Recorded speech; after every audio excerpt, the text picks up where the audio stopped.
All right, laser makers, if you are looking for a project that is easy to make, inexpensive to produce, and has serious bestseller potential, I know it sounds too good to be true, right?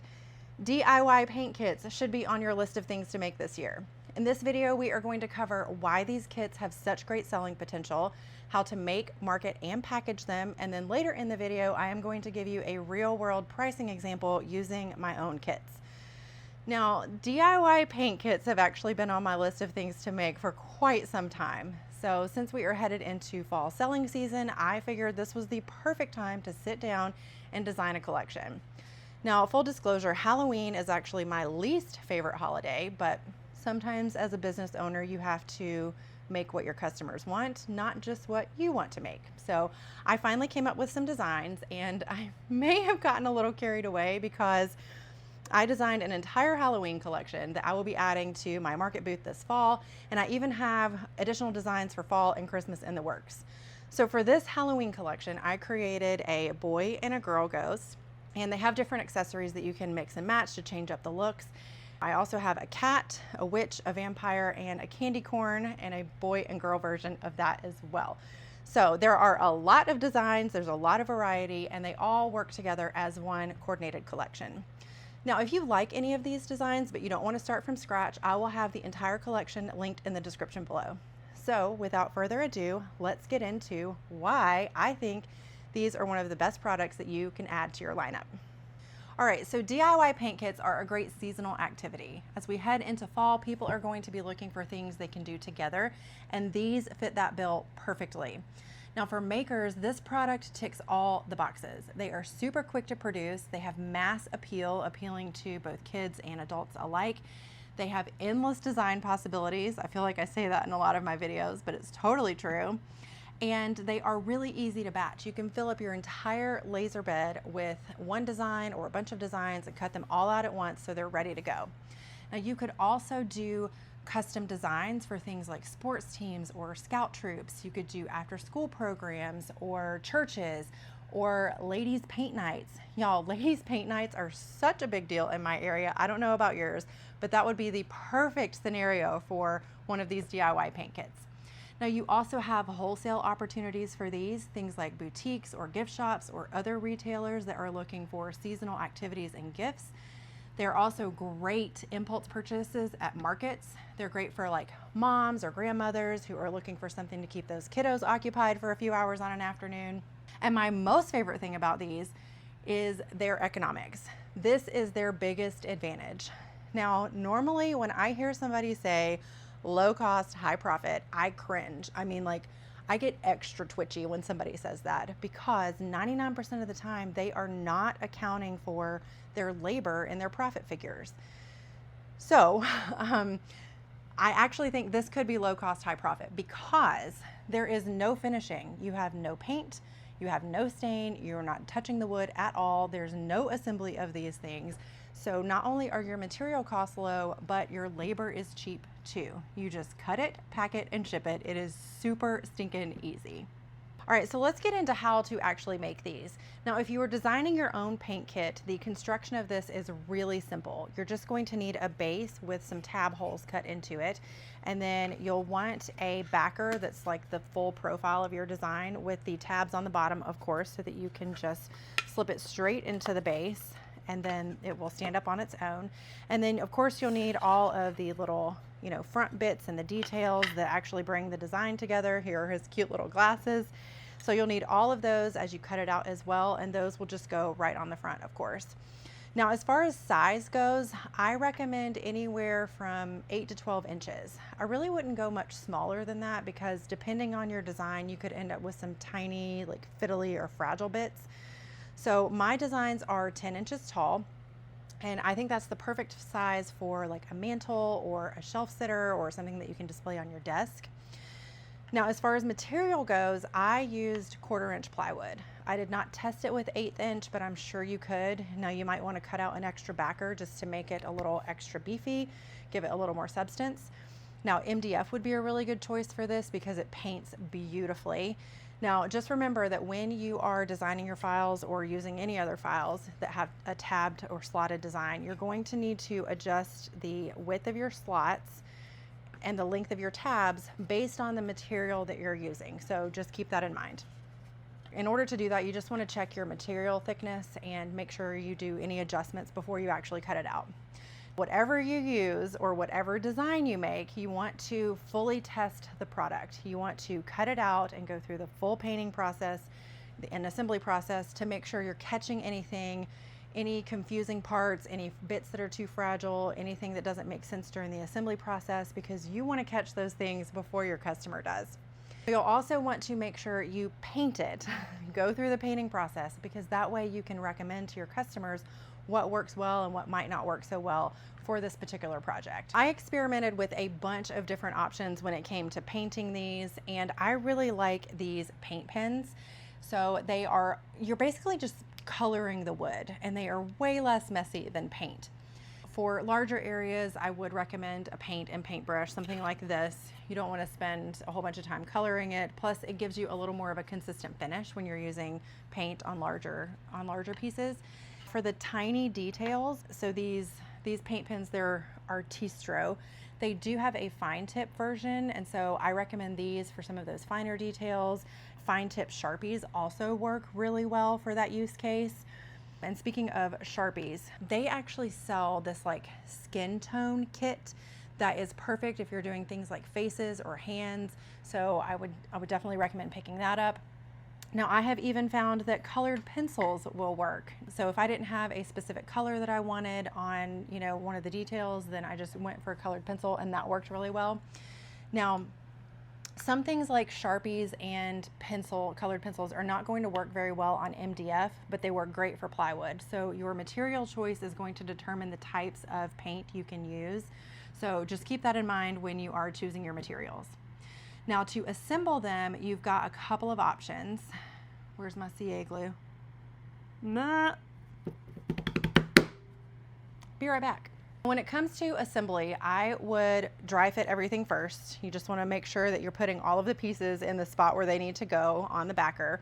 And then two types of adhesive I would recommend. The first is CA glue. So this is going to be something that everybody has on hand. It'll be really easy for your customers.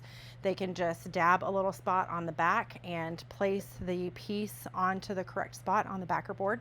If you want to make it really easy on your customers, you could use double stick tape. That's going to increase your cost a little bit, but it makes it really easy for them. All they have to do is paint the front, peel off the paper backing on the back, and then stick it in its right spot. So they don't have to mess around with any sort of glue or any of that. I have been testing for the past year a product called Dual Tight. So if any of you are familiar with double stick tape, you're probably familiar with 3M, and that is super expensive. So Dual Tight, like I said, I've been testing it for about a year. It works just as well as 3M, but it is literally a fraction of the cost. So I will leave a link to everything that I recommend, all the materials that I use to make these, down in the description below if you guys want to check them out. All right, now once you've got everything cut out, let's talk about packaging, because I think this is one of the things that could really set your paint kits apart. So when you get everything ready to cut, you want to arrange everything in Lightburn, arrange all your pieces, and then put a cut border around the entire thing, and then cut the whole thing out. Now, after it comes off the laser, you are going to flip it over and put all the pieces back into that negative space. You want to cover the whole thing with masking so that all the pieces stay secure and organized, especially when you're shipping them. Now, you could cut it upside down and then just put the masking on it before you take it off the laser, but I don't do that because I don't want flashback on the front of my pieces. I just don't think it provides a good customer experience.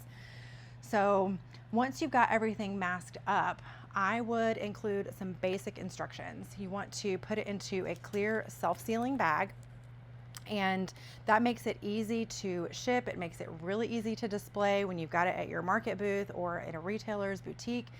It's really obvious what it is. So I have bags on order for this size, which is the full size, but they have not come in yet. So I have an example of packaging that I put together with bags that I do have on hand. So this is what they look like. Obviously they're going to be much bigger, but you want to have your kit with what it is, what people are going to need, and then on the back some simple instructions or some tips for best results. And then this is what they get. This is what they purchase. They take it home and they paint it up.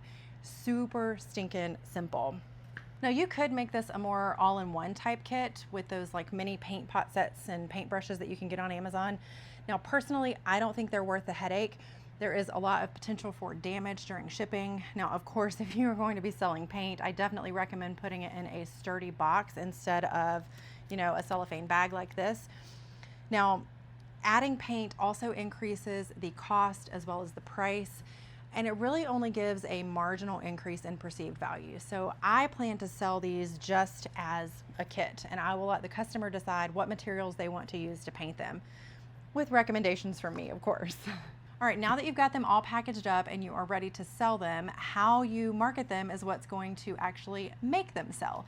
So the biggest mistake I personally think that someone could make with these is just marketing them as a piece of wood somebody gets to paint. Nobody's gonna buy that. But what they will buy is the experience that comes along with it. So you are selling moms on an activity that they can pull out on a rainy Sunday afternoon to keep the kids occupied. You are selling grandma something fun she can do with the kids, with the grandkids around holiday season. You are selling a party activity, a classroom project, a girls' night. I told you before, those are huge in my area. So that is what you are marketing. You can also sell them as something fun a family can sit around the table and do together. So for selling in person, I would recommend having the finished example next to the kit as you are displaying it. So you want the finished project next to it because that's what catches the eye. Nobody's gonna see this in a market booth from 10 yards away and say, oh, what is that? But they will see something that's on display like this, that's colorful and vibrant and really catches their eye. When you sell them like this, it shows customers what they can make. So they see the kit and then they see the finished product displayed next to it, and they can connect the dots and like, oh, I can envision what I can do with this. Now, if you offer multiple designs, I would have all of them on display. Go ahead and have all of the finished products on display next to where you plan to sell the kits. Now, these are visual products. I really don't think a picture is going to do them justice. Like on this kit, for example, I have a picture of what they can make with it. In a pinch, this will work, but as far as displaying, you really want to give them a visual of what it is they can make, because a picture just doesn't do it as much justice. Finished products become part of your booth display, and then you want to keep the packaged kits, like I said, next to it or underneath it, so customers can flip through the designs and pick out as many designs as they want. You want to be intentional about the packaging. So just because this is inexpensive to produce does not mean it needs to look inexpensive when you sell it. So these are highly, highly giftable, and if people are going to be picking up multiples, then you want to be able to give them an opportunity to just put it in a box or in a gift bag and make it presentation gift ready, so they don't have to do any extra fuss when they are trying to gift it to somebody.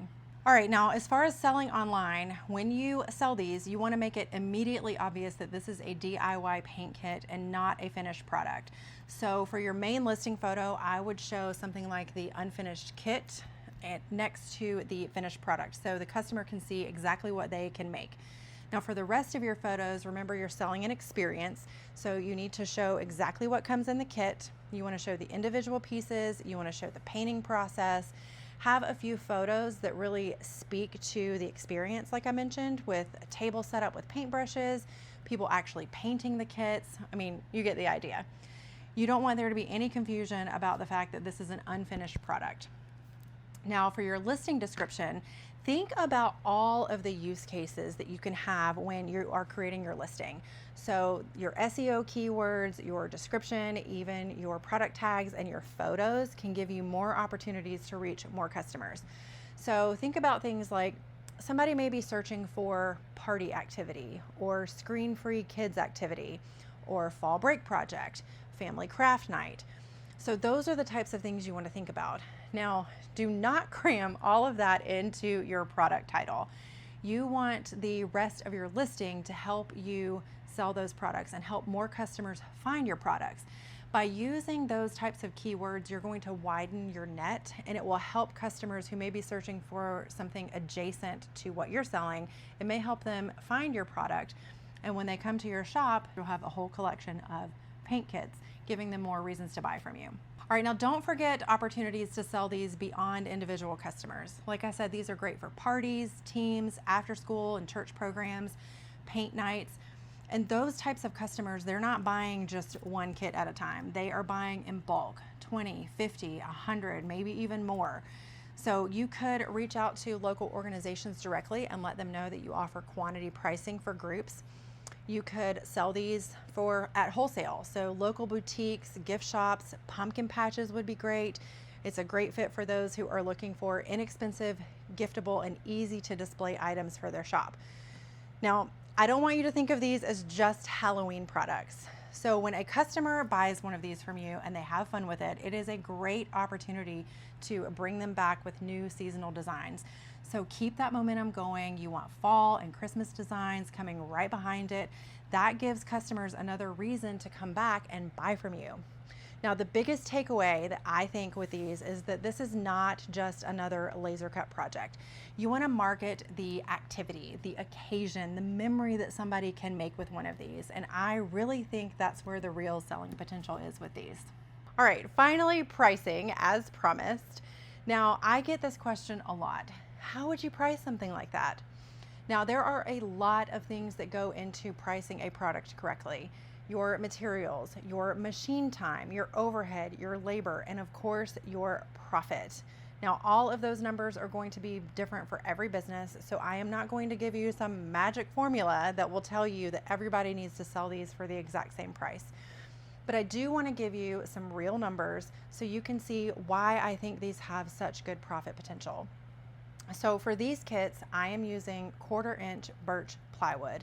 Now, I buy my sheets in full 4x8 sheets in bulk so that I can keep costs down, but I know that not everybody has that luxury. So let's just assume you are paying about $25 for a full sheet, a 4-foot by 8-foot sheet of plywood. That's going to get you about 20 kits per 4x8 sheet. By the time you add masking, printed instructions, the packaging, the machine time, and the few minutes of labor it takes to put everything into a kit, the total cost for me is between $4 and $5 per kit. So based on my costs and how I plan to sell these, I would price these kits between $18 and $22 retail. Now for an in-person market, I would do a bundle price. I would do something like 1 for $22, 3 for $50, or 5 for $75. So that gives the customer incentive to pick out multiple designs. It increases your average order value. And because the cost is so low on these products, I can afford to offer those bundle pricing, that bundle discount, and still keep a healthy margin. Now, that's why I said earlier that I think this is one of those rare products that really could be low cost, high profit. Because once the design is done, there's very little hands-on labor involved in these products. Now, there is enough room between what it actually costs me to make and what I can reasonably sell it for to make it worth adding to my product lineup. Now, your numbers may be completely different than mine, and that is okay. Don't just copy my pricing. You want to run your own numbers. You want to look at your materials that you're using. You may be using MDF instead of plywood. You may be using 1/8 inch instead of 1/4 inch. So look at your materials. You want to look at your machine time, your labor, your overhead, your business expenses, and then of course just make sure you are leaving enough room for profit in there. Hopefully that gives you a good starting point for pricing your own kits. Now before we wrap up, there are just a few things that I want to mention. So like I said earlier, I have got fall and Christmas designs in the works, along with more products designed specifically for selling. Now, if that sounds like something that can help your business, make sure you're subscribed so you don't miss them. And if you're looking for another product to add to your lineup, go check out this video right here where I show you how to make these DIY lanterns. These were a huge hit for me, and I think you will get a lot of great ideas from that video too. If you want to get started with paint kits, I will leave all of the links to all of these files in the description below. And I appreciate you watching. Thanks so much for hanging out, and I'll see you on the next one.